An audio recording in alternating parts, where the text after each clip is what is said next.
habis itu harus aktif dalam pembelajaran.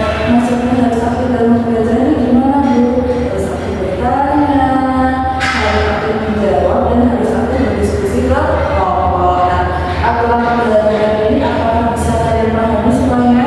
Bisa. Oke, lanjut.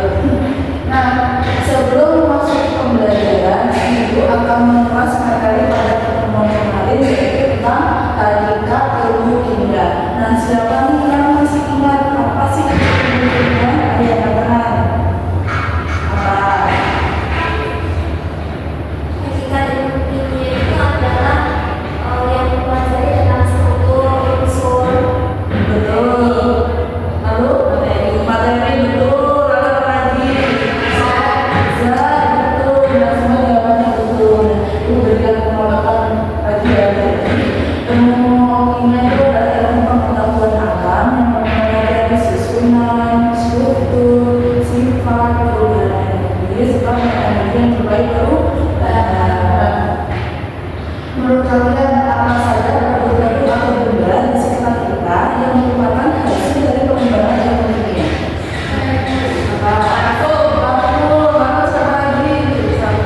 Sabun. Betul. Obat.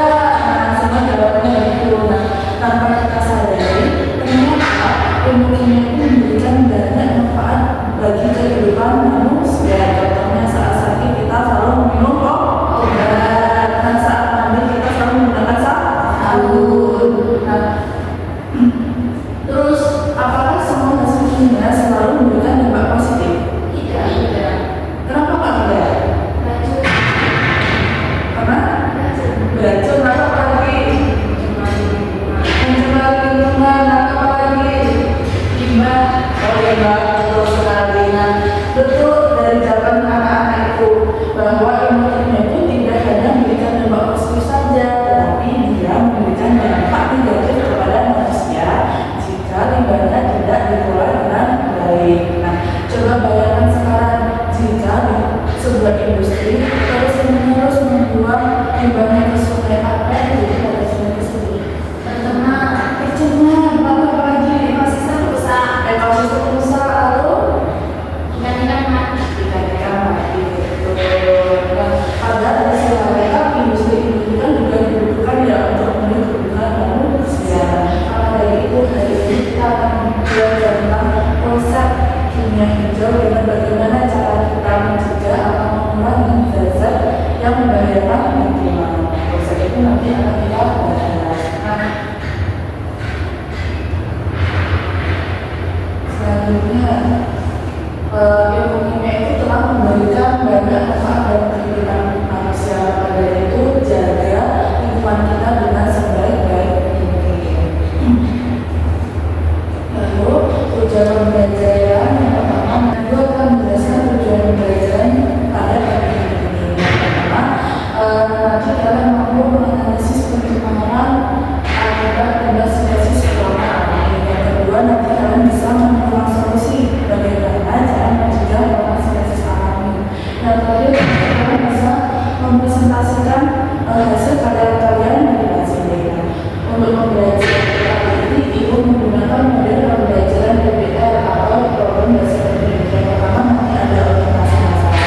Orientasi masalah nanti akan Ibu cantumkan di KPD. Setelah itu mengorganisasikan peserta didik untuk belajar. Nanti kalian bisa mengerjakan KPD. Nanti kalian bisa membuka internet yang juga itu hanya internet saja. Tidak dalam TikTok, WA itu tidak boleh ya anak-anak. Habis itu membimbing ketika nanti kalian bisa mencari informasi untuk mengembangkan dan menyajikan hasil karya. Nanti setelah kalian selesai melakukan pengamatan dan mengerjakan KPD, nanti kalian bisa berdiskusi dan mempresentasikan hasil dari kalian. Setelah itu analisis dan evaluasi. Nanti Ibu akan memberikan penguatan dan memberikan karya soal untuk dikerjakan di akhir pembelajaran nanti. Baik, Ibu akan mengatakan sebuah permasalahan. Kalian bisa mengamati dengan sini ya.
terjadi di Samarinda, Kalimantan Timur. Nah, di Samarinda itu hasil tentunya itu langsung dibuang ke sungai tanpa dikelola terlebih dahulu. Karena dari itu bisa dilihat di sini airnya juga menjadi warna apa? Merah. Nah, maka dari itu ibu akan membagikan sebanyak 3 kelompok dan melakukan mencari solusi apa yang bisa, bagaimana cara mencegah dan mengurangi fenomena yang terjadi di sini. Sekarang bisa bagi 3 kelompok. Sudah.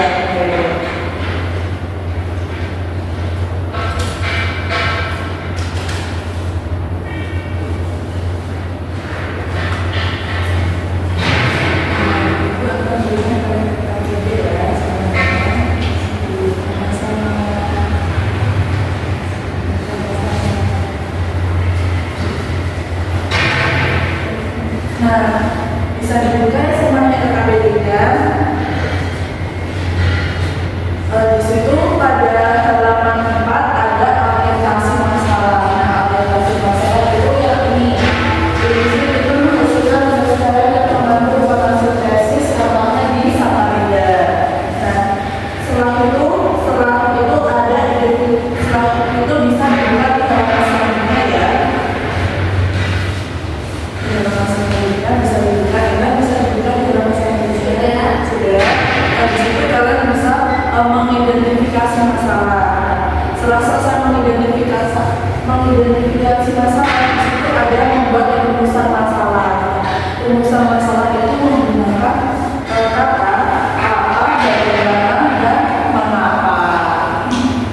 Setelah selesai kalian membuat rumusan masalah, lalu kalian bisa membuat hipotesis. Nah, hipotesis itu contohnya sudah ada di bawahnya, bisa dibaca.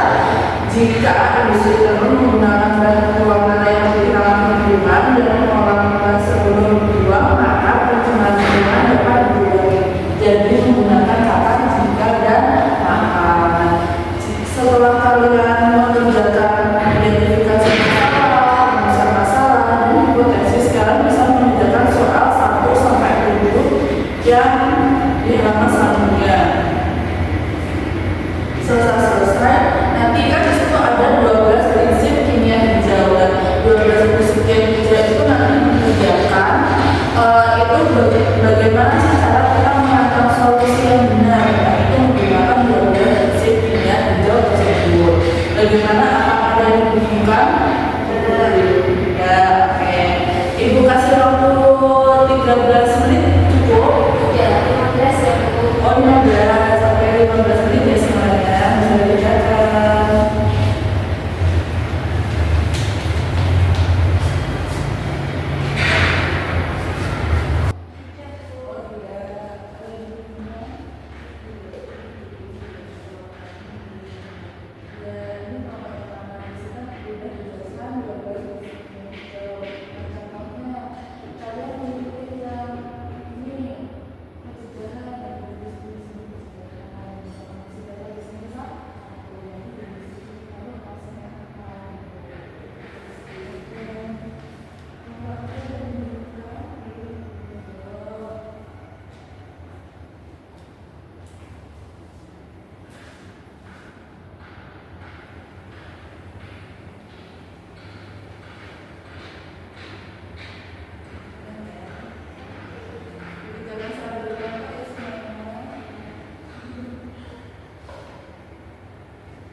Sudah?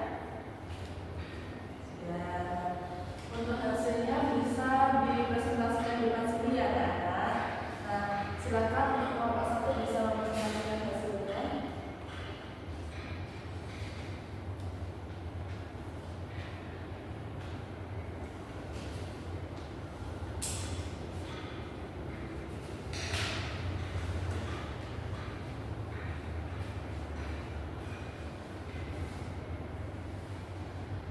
Di sini saya sebagai perwakilan kelompok 1 juga disimpan sini semuanya. Akan mempresentasikan hasil diskusi kami. Nah, jadi kelompok kami itu memilih untuk mengganti pewarna sintetis dengan pewarna alami. Terus prinsip yang kami pilih itu prinsip 7, yaitu penggunaan bahan baku terbarukan, dan juga prinsip 4, yaitu merancang bahan kimia yang lebih aman.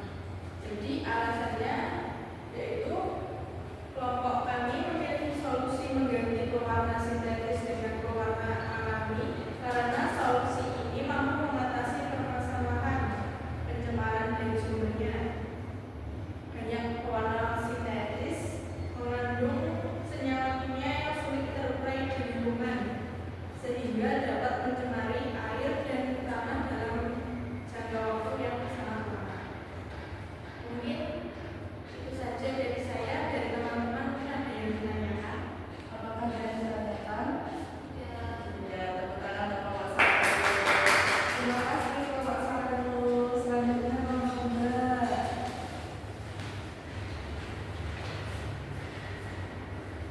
Bapak Bunda akan memaparkan jawabannya. Kelompok kami memilih dengan mengolah limbah pewarna menggunakan mikroorganisme atau bioremediasi dengan prinsip 9 katalis dan prinsip ke-10 yaitu desain degradasi.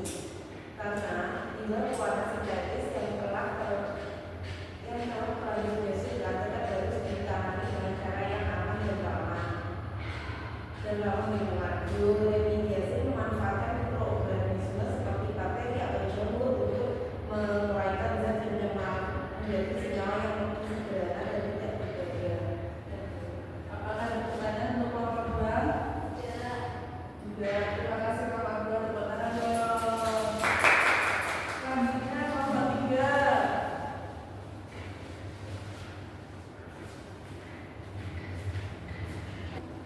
Jadi kami dari kelompok 3 memilih dengan menggunakan teknologi produksi yang hemat energi dan pemantauan proses secara real time.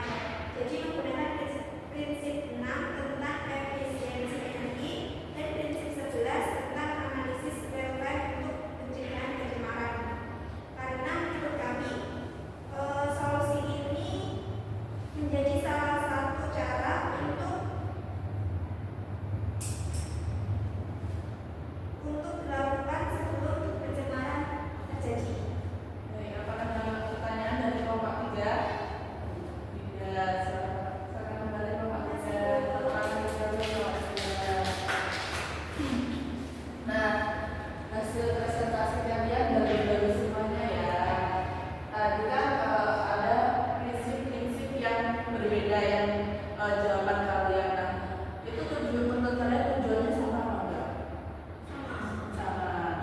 Sama untuk apa? Untuk mencegah limbah. Maka dari itu Ibu akan baik anak-anak, Ibu akan menjelaskan lebih mendalam yaitu kimia hijau. Nah, kimia hijau itu pendekatan dalam kimia yang berhubungan dengan bagaimana mendesain produk kimia dan prosesnya untuk mengurangi atau menghilangkan penggunaan bahan kimia berbahaya. Di sini kan panjang sekali ya, jadi kalian bagaimana sih menghafalnya, jadi kan bingung. Nah, di sini kita bisa ambil contohnya. Yaitu bagaimana mendesain produk kimia untuk mengurangi penggunaan bahan kimia berbahaya. Jadi gimana? Bagaimana mendesain produk kimia untuk mengurangi penggunaan bahan kimia berbahaya. Ulangi saya lagi ya. Jadi kimia hijau adalah bagaimana mendesain produk kimia untuk mengurangi penggunaan bahan kimia berbahaya. Betul. Kenapa sih Bu kita itu harus belajar? Kenapa sih Bu kita itu harus belajar kimia hijau? Untuk apa sih kita belajar kimia hijau? Jadi tujuan kita belajar kimia hijau kan dari tahun ke tahun, dari hari ke hari, populasi manusia kan semakin meningkat. Jika populasi manusia meningkat, maka kebutuhan manusia juga ikut meningkat.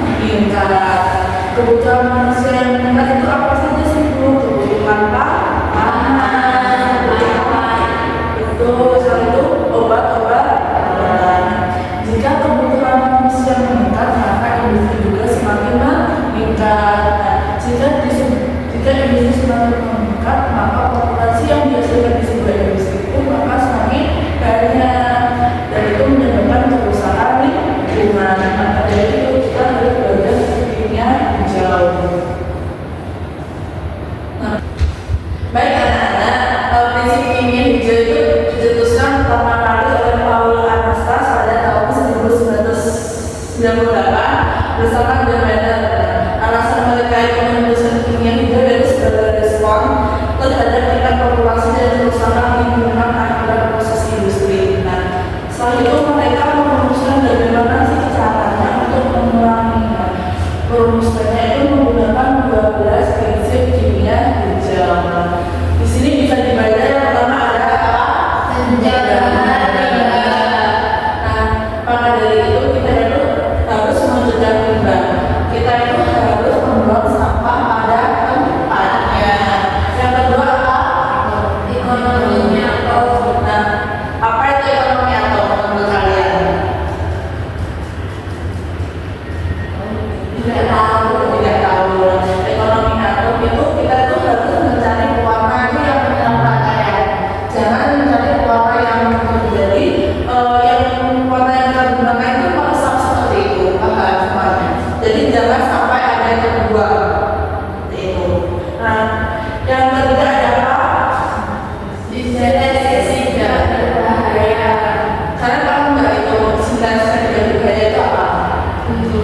Belum. Nah, sintesis yang tidak berbahaya itu kita itu harus menggunakan zat yang tidak berbahaya untuk kulit kita dan untuk masyarakat di luar sana. Jadi contohnya kita membuang kita itu jika membuang limbah nanti itu limbahnya itu harus dikelola terlebih dahulu seperti itu. Nah itu yang ketiga apa? Lebih aman. Nah pasti kalian tidak asing dengan mendesain bahan yang lebih aman. Nah, menurut kalian mendesain bahan yang lebih aman itu apa?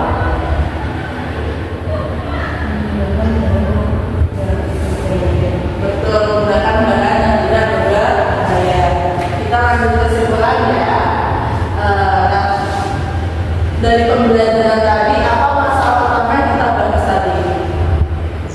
Penyebaran limbah. Nah, apa dampak limbah warna sintesis terhadap lingkungan? Merusak ekosistem. Nah, itu mengganggu masyarakat betul sekali. Itu bagaimana cara mengurangi dampak pencemaran tersebut dengan apa? 12 prinsip kimia hijau. Tadi kan apa yang dimaksud dengan kimia hijau tadi?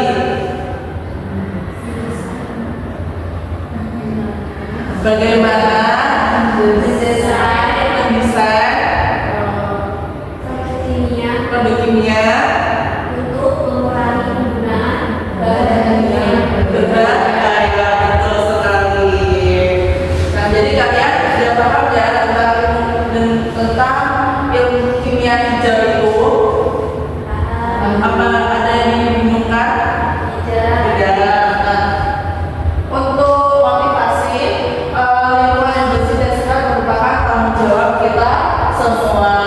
Melalui kimia hijau kita belajar bahwa kemajuan teknologi harus berjalan seiring dengan pelestarian lingkungan. Perubahan besar mulai dari hal kecil menjaga lingkungan bukan hanya tugas lingkungan saja, tetapi tugas kita semuanya. Gunakan ilmu untuk menciptakan manfaat dan gunakan kepedulian untuk menjaga bumi. Untuk pertemuan selanjutnya kita akan memasuki materi yang baru, yaitu tentang atom. Nah, tugas kalian yaitu membuat meta konsep tentang atom. Bagaimana? Bisa dimengerti semuanya? Bisa. Oke. Sebelum mengakhiri pembelajaran ini, kita berdoa terlebih dahulu. Alhamdulillahirabbil alamin. Sekian dari Ibu, jika ada salahnya Ibu mohon maaf.